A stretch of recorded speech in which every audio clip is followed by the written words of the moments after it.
Yo, what's up, guys? It's me, it's your boy Zeladon, and we've got something quite interesting that I've been working on today. First of all, shout outs to, and I'm probably gonna butcher this name, but Jorlui or Yorloi. I can't even. Uh, Jorlui. Thank you so much for the idea suggesting I do this video. But at first, when I read it, I thought to myself, compare World of Warcraft to World of Kings. How can you even closely compare to them? One is PC only, one is mobile only.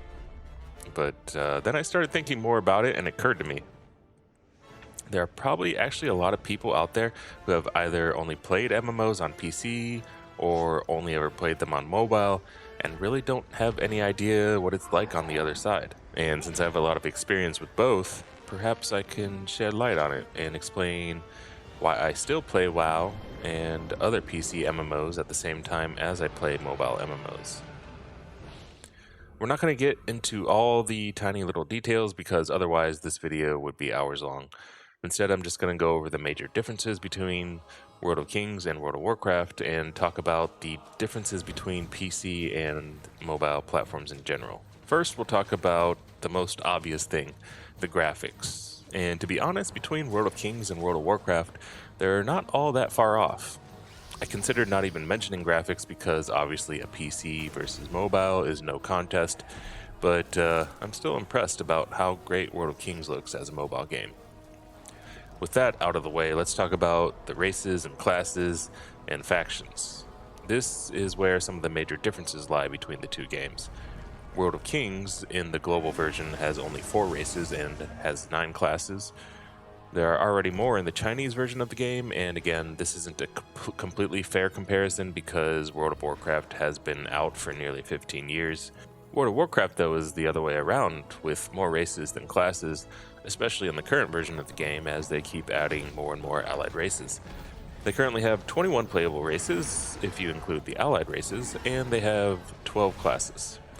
The big difference, though, is that the races are faction specific, so for example, humans can only be Alliance and orcs can only be Horde. The only exception are Pandarans, which can choose their faction. Factions in World of Kings, on the other hand, are something that are chosen by guilds and only have an effect in one secluded area of the game. I kind of like this, and I feel like I'd like WoW even better if it did away with the Alliance versus Horde and turned to a more guild versus guild style PvP system. Next, let's move on to the leveling world and general low-level gameplay. I think this is where the games are quite similar. In both games, you start out mostly just questing for experience, exploring the world, and so on. Though actually there's one big difference, and this big difference is something that's not just between World of Warcraft and World of Kings, but between PC MMOs and most mobile MMOs, and that's killing mobs for experience and loot. This is also one of the reasons I tend to prefer PC MMOs, because you see in most mobile MMOs, killing random mobs in the world doesn't give any experience. In some mobile MMOs, you can get loot from random mobs, but very few, and the only mobile MMO I know of that gives you experience from random mobs is Lineage 2 Revolution, but that game is a grind fest to begin with. Anyway, I can't think of a single PC MMO that doesn't give you loot or experience from killing mobs. Even the most pay-to-win PC MMOs, Black Desert and Arcade, allow you at least the satisfaction of grinding mobs to try to get some experience and loot. Alright, this might be turning into a bit of a rant at this point, but this is one of the huge differences that has prevented me from committing or truly falling in love with a mobile MMO. And unfortunately, it doesn't stop there though. That was just the early game stuff. What about the end game? Well, this is also where they're similar but hugely different at the same time, and not in a good way. In fact, just taking World of Warcraft and World of Kings in comparison, they're almost complete opposites. For example, in World of Kings, when you hit endgame, this is one of a lot more daily stuff pops up that you have to do to stay competitive because pretty much all of it gives you one small piece of a very large puzzle that will take months to complete. Not only that, but once you hit the endgame in World of Kings, you start being rewarded even less for doing dungeons. Doing dungeons even becomes more of a daily task to get these small items required for upgrading stats and skills. The only loot you get is one piece of random high item level gear every day for completing the hardest difficulty, and even that's not guaranteed to be an upgrade. Let's not even talk about raids. Like, honestly, I don't even want to talk about raids in World of Kings. Okay, so when you do guild raids in World of Kings, you basically only earn these currency items that you can eventually use to get decent gear from a vendor. It takes a lot of these items, though, to get anything worthwhile. There are also loot drops from the raids, but they go on the auction house where the whole guild can bid on them, so deepest wallet wins. Anyway, on the flip side, we have World of Warcraft, where once you hit max level, you can start going ham on dungeons, getting as much loot as RNGesus deems you worthy of. There are also dailies and world quests that you can do, and sometimes must do in order to grind reputation, but that doesn't take more than a week or two before you can completely ignore them and focus on what you really love doing.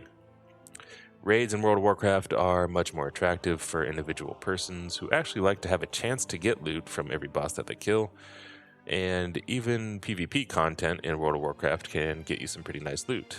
Though, that's one area I'll give World of Kings the win on. PvP content in World of Kings is much more fun in my opinion, especially with the guild wars, faction wars, and world bosses, and battlegrounds, and so on. What can we take away from all this, though? Well, basically, in World of Warcraft and PC MMOs, once you hit the end game, you can pretty much stop doing all the boring grindy crap you don't like to do and focus on what you prefer, whereas with World of Kings and mobile MMOs, the games end up starving you for loot in an effort to get you to spend more money to advance your character in other ways. I really think there's no need for mobile games to be doing this. Whales and people in general would still be plenty happy to spend their money on cosmetics and mounts, etc., without forcing the players to be desperate for getting in-game currency to bid on raid gear. Jeez, when I first started taking notes on this subject, I didn't expect to be giving World of Warcraft so much praise, but it really made me open my eyes to what mobile MMOs still haven't managed to get right yet. Maybe Diablo Immortal will be the first to bridge this gap? Either way, I'll still be playing both World of Warcraft and World of Kings, as I don't have that much time on my PC these days, and World of Kings is still the best mobile MMO I've ever played. I hope this video can improve both games in some way. Although most of the negatives were about World of Kings and mobile games, I still think World of Warcraft could really benefit from some guild versus guild based PvP systems like most mobile games have, most mobile MMOs rather. I have a feeling I'm going to get nothing but dislikes for this video from both the World of Warcraft and World of Kings communities, but hey, I'm willing to bite the bullet on this one. Thanks so much for watching, and if you're that one guy who likes this video, perhaps think about pushing that subscribe button as well. Peace out, guys. This video was a bit of an eye-opener for me. I think I'm ready for World of Warcraft Classic now. Peace. Psych! If you're still watching, make sure to enter in the comments if you prefer to play World of Kings on an emulator on PC or if you play mostly on your mobile phone. And you'll be entered in a giveaway for the super awesome Dark Souls Praise the Sun skin in-game. Latest. Also, make sure you're subscribed when you enter.